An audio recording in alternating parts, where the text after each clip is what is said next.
bienvenidos a Doctor Responde. Hoy, 29 de octubre, se conmemora el Día Mundial del ACV, por ello hemos invitado al doctor Alfredo Pedrosa, neurocirujano y neurointervencionista, y al doctor William Escobar, neurocirujano y radiólogo y neuroradiólogo intervencionista. Muy buenas tardes, médicos. Buenas tardes. Muy buenas tardes. Muy buenas tardes a toda la audiencia.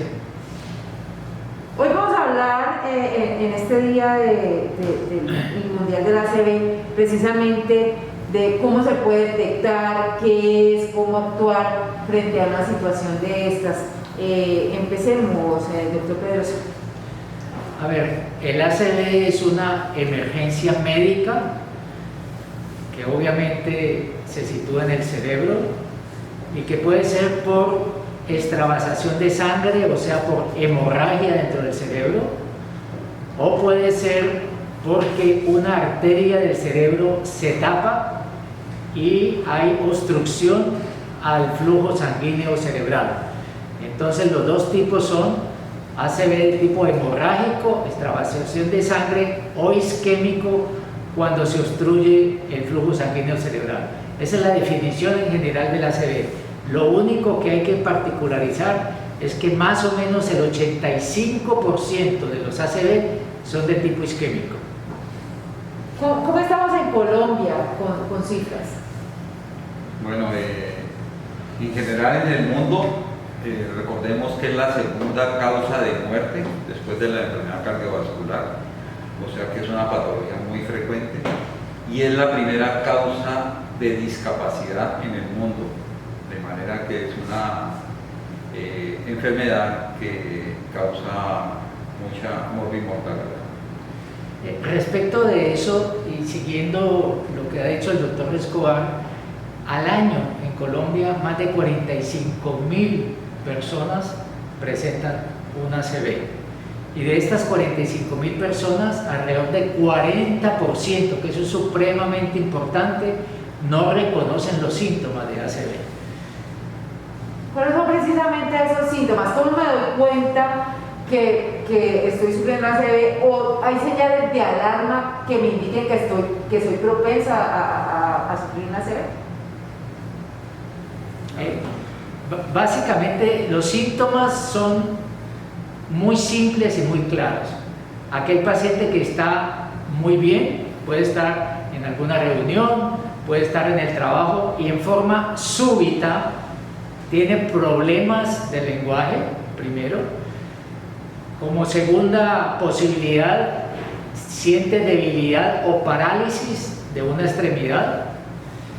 Y adicionalmente, que es muy importante, la gente empieza a notar que se le empieza a torcer la cara.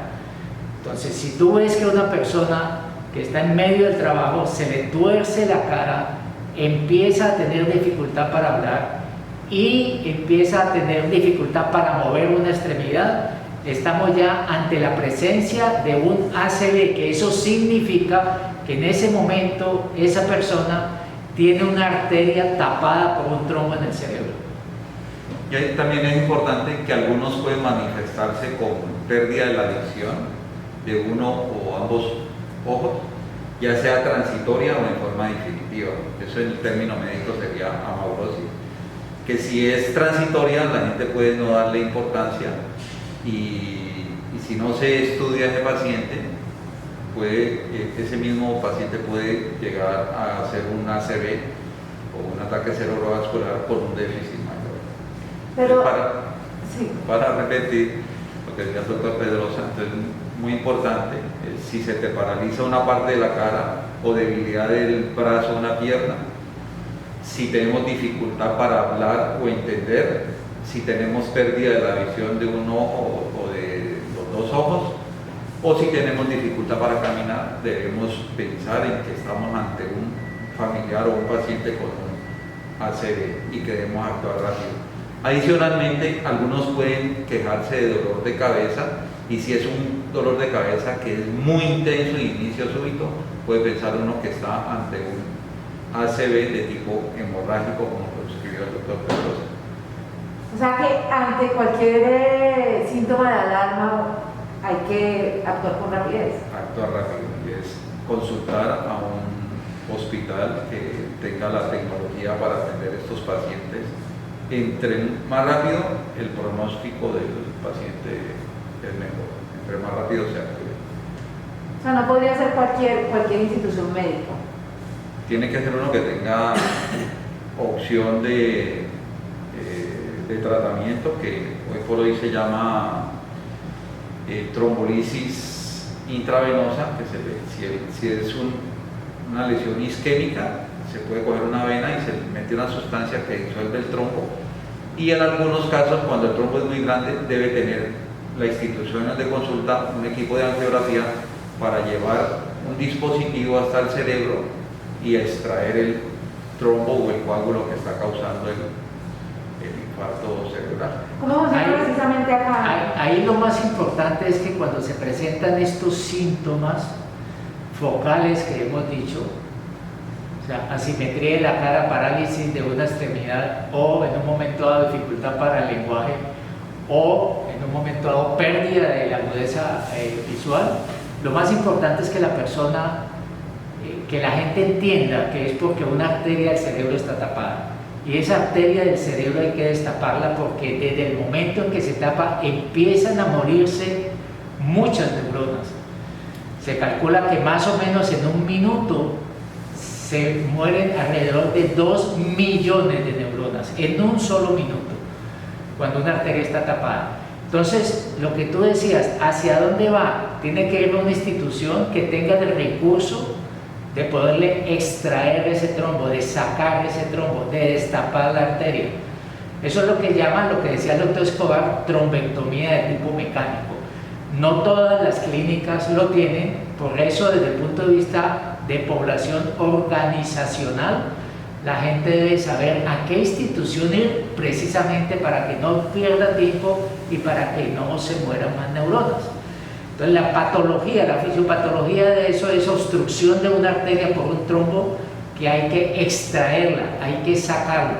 Y para eso está el recurso de neuroradiología intervencionista, que es lo que hacemos el doctor Escobar y yo aquí en el Centro Médico Humano.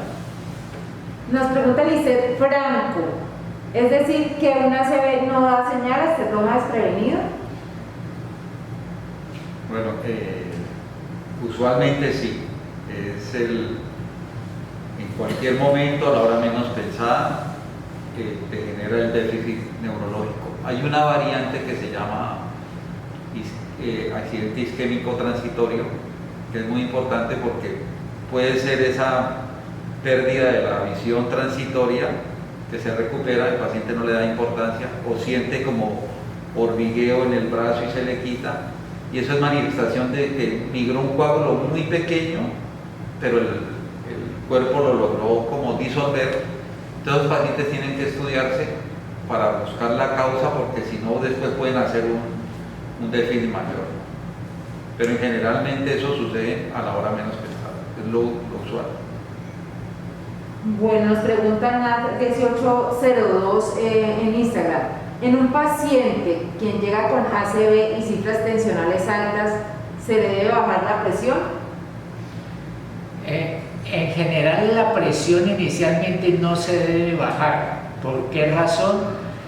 Porque el cerebro necesita, como el cerebro en ese momento tiene dificultad de irrigación sanguínea, el cerebro necesita presiones altas, a no ser que la presión sea extremadamente alta. Para ir a cifras y la pregunta concreta, se debe tratar la presión alta, o sea, la presión sistólica más o menos en 160. Pero lo ideal inicialmente no es bajarla, porque el cerebro está necesitando una mayor presión para irrigar mejor la parte que en ese momento está comprometida. Y es como un mecanismo de defensa del cuerpo. O sea, si tienes tapado un vaso, la única forma de tratar de irrigar la parte del cerebro que está sin irrigación es elevando la presión arterial. La zona que está hipoperfundida, sin mucha sangre porque el vaso está tapado, el cuerpo lo compensa elevando la presión para tratar de cubrir esa esa zona que está sin irrigación.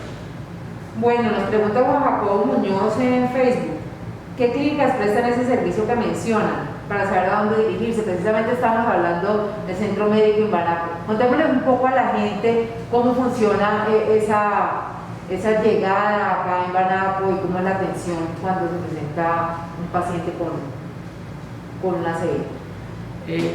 Si quiere hablemos de las clínicas. En general son clínicas que ofrecen un servicio de neuroradiología intervencionista. En Cali están las Centro Médico en Banaco, que es muy conocido, y nosotros tenemos realmente un grupo dedicado a eso, pero hay muchas clínicas, la Fundación Valle de Lili, está DIME, está la Clínica de Occidente, está el Hospital Universitario del Valle, ¿ya? Y básicamente cuando llega el paciente, cuando el programa está bien instaurado, llega el paciente y en urgencia se dice llegó un paciente con un ictus, o sea, con un accidente cerebrovascular. Y ya hay una serie de mecanismos protocolizados en todas las clínicas que se llevan de una manera muy regular y muy rápida para tratar de llevar a ese paciente a sacar ese trombo del cerebro. ¿Y por qué?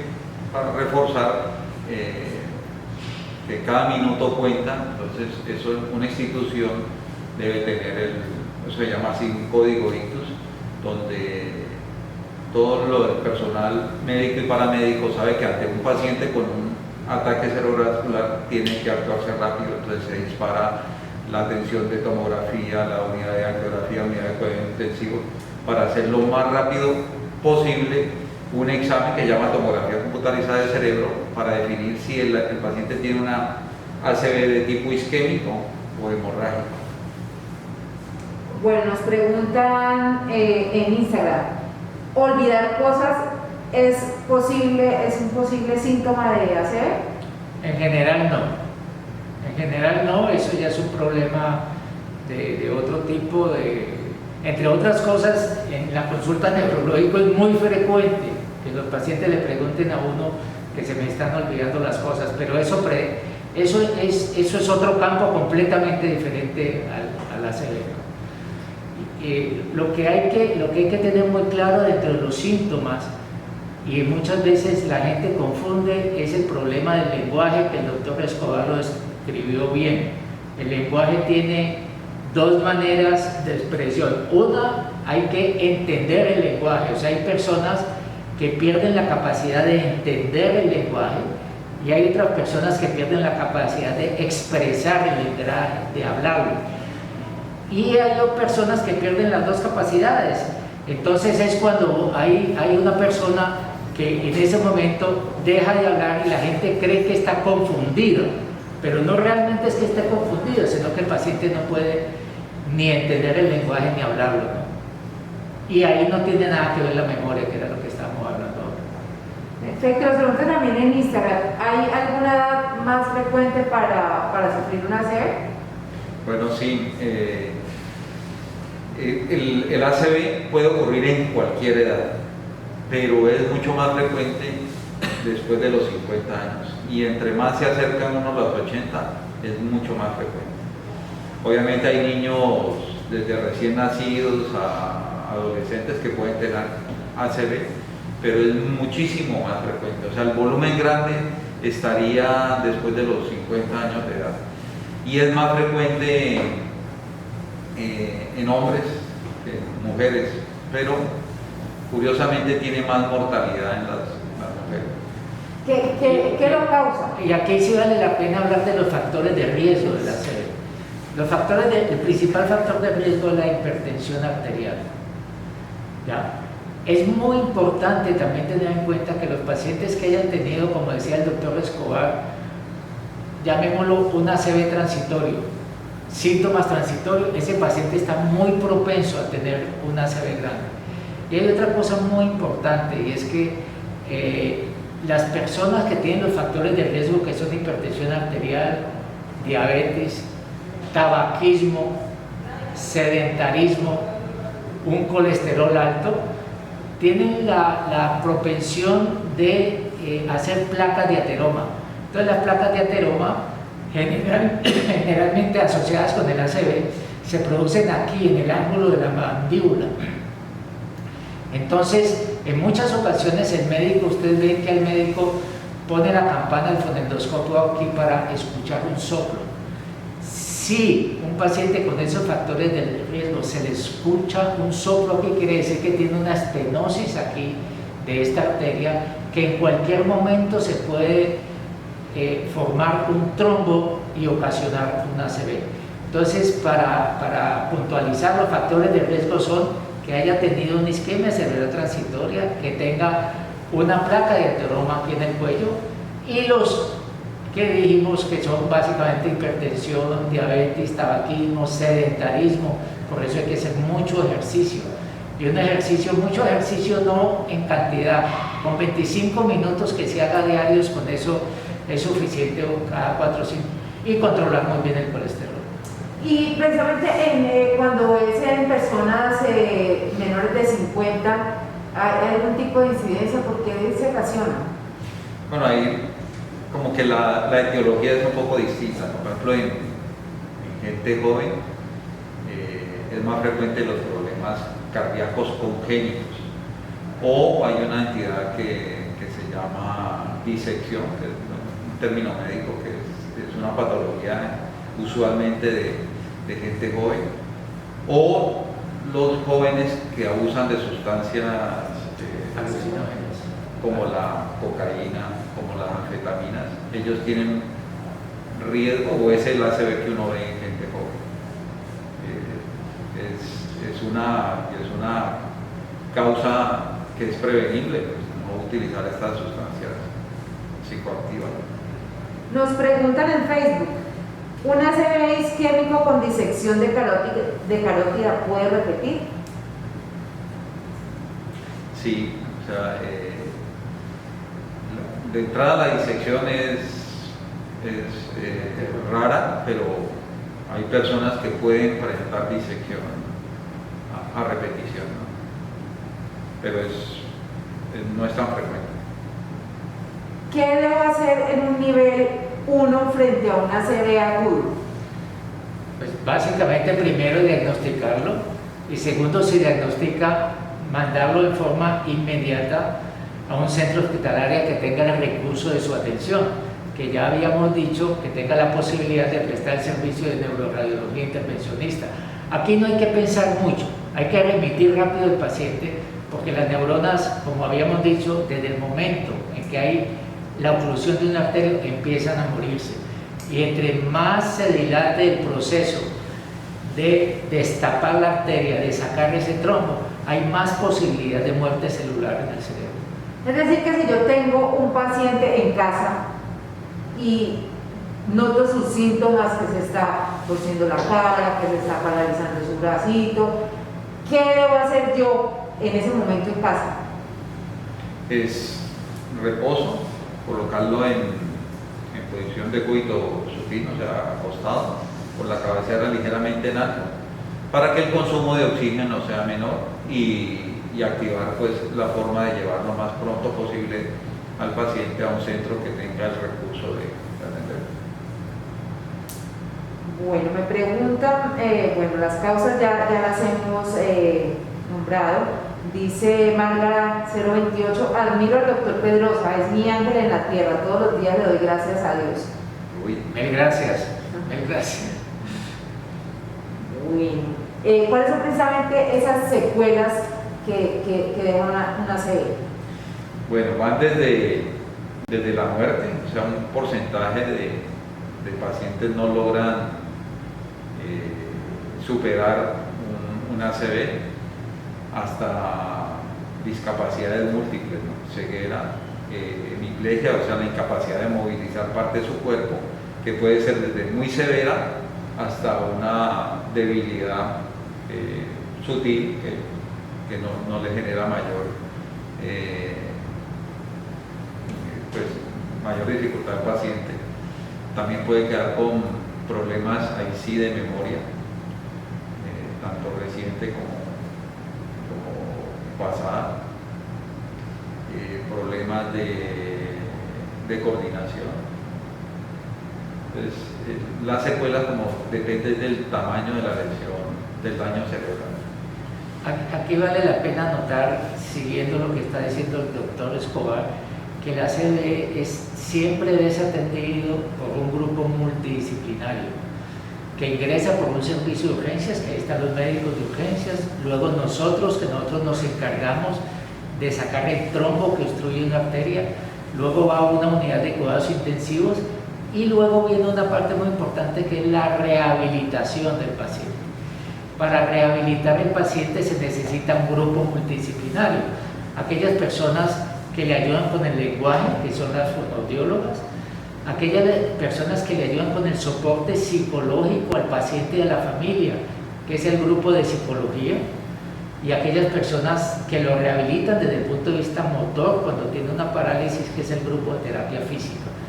Entonces, desde el principio, como ustedes han visto, es un grupo integrado, es un grupo multidisciplinario que todas las clínicas, en este caso Centro Médico Imbanaco, debe ofrecer ese grupo al paciente que llega. Nosotros, el doctor Escobar y yo, somos un eslabón dentro del protocolo de atención al paciente, pero la rehabilitación es supremamente importante desde el punto de vista de aminorar esos síntomas y signos que tiene el paciente y sobre todo darle un verdadero soporte psicológico al paciente y a la familia. ¿Pueden desaparecer esas secuelas?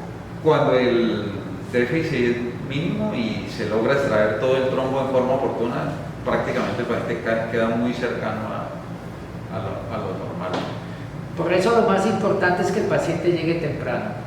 Generalmente los pacientes que tengan ACV con los síntomas que hemos dicho, si llegan a nuestras manos en las primeras 2-3 horas y nosotros somos efectivos en extraer el coágulo, que más o menos nosotros tenemos un éxito terapéutico, o sea, podemos extraer el coágulo en más o menos un 80-85%, ese paciente que llega temprano, la gran mayoría se recuperan y totalmente.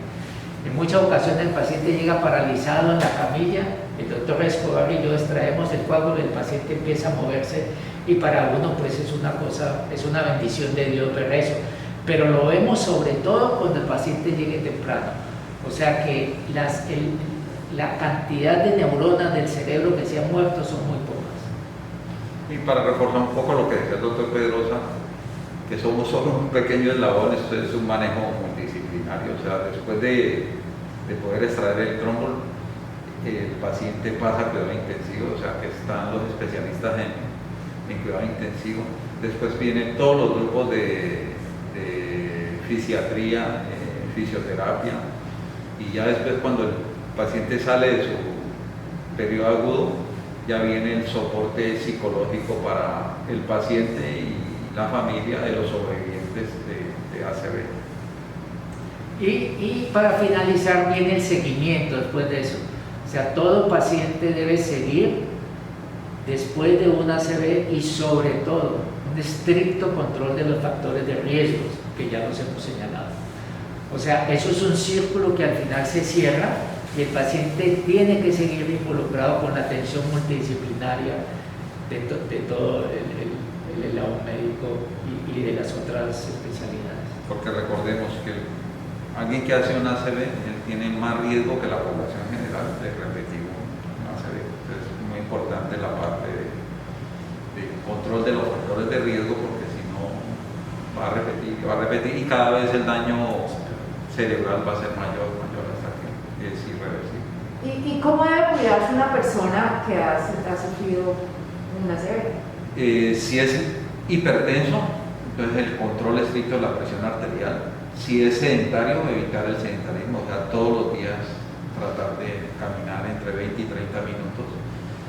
Si tiene colesterol alto, entonces tener una dieta saludable que básicamente pues es verduras, carnes blancas y frutas, que sería como la dieta mediterránea, y disminuirle a todos los carbohidratos. Si fuma, pues dejar de fumar. Si abusa de alcohol, tratar de disminuirlo al mínimo. Y ahí para añadir es muy importante el manejo del estrés, ¿no? Porque el manejo del estrés tiene mucho que ver en toda esta patología. Entonces hay que insistir mucho en manejar el factor emocional del paciente, que ya de por sí está incapacitado, y del entorno social del paciente, principalmente de la familia. Es muy importante la labor del grupo psicológico en este tipo de pacientes, y hay personas que están dedicadas al manejo del ACV desde el punto de vista psicológico. Nos pregunta Paulina Dapor, ¿hay esperanzas de que una persona vuelva a estar bien a pesar de que haya pasado el tiempo? La recuperación del paciente depende del tiempo, es muy importante, pero también depende de que esa área que no está muy bien irrigada, haya arterias colaterales que estén llegando a esa área. Entonces, algunos pacientes, un porcentaje pequeño, pero un porcentaje reconocible, después del tiempo, si el doctor Escobar y yo, con algunos estudios que hacemos, consideramos que hay mucho cerebro para recuperar, nosotros le hacemos la trombectomía mecánica, y ese es el tipo de paciente que se sale de las 6 o 8 horas, que es más o menos el límite que lo hacemos. Una parte importante es también la edad. Por ejemplo, los niños, su cerebro es muy agradecido, ellos se recuperan más fácilmente que un adulto, porque la capacidad eso se llama plasticidad cerebral, que las neuronas adquieren la habilidad de la que se perdió, las vecinas, y los niños, así como sus fracturas se solidifican muy rápido, el cerebro también cicatriza muy bien y las secuelas son mínimas. En cambio, si nos vamos alejando para los 85, 80, 85 años, nuestra capacidad de recuperación va a ser más difícil.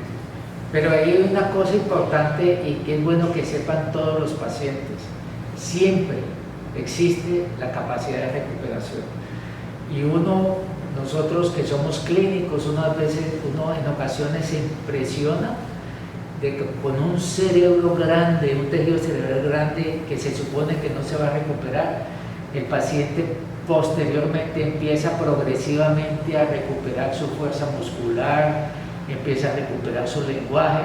Entonces, uno como médico, y al lado del soporte psicológico, debe hacerle entender al paciente que debe seguir la lucha de la rehabilitación para hacer su recuperación, y realmente uno ve casos impresionantes de recuperación, y eso se hace por lo que acaba de decir el doctor Escobar. El cerebro, aún independiente de la edad, tiene la posibilidad de regenerar nuevas neuronas. Eso es lo que se llama plasticidad cerebral, que si bien es cierto, como decía el doctor Escobar, es más frecuente en los niños, independiente de la edad, siempre va a haber la posibilidad de la neuroplasticidad, o sea, de la regeneración neuronal. Bueno, y por acá continuando con las preguntas. ¿Se recomienda el uso de anticonvulsionantes profilácticos en una ACV? En general, depende de si el paciente ha presentado convulsión, primero, y segundo, depende del daño que uno vea del parénquima cerebral.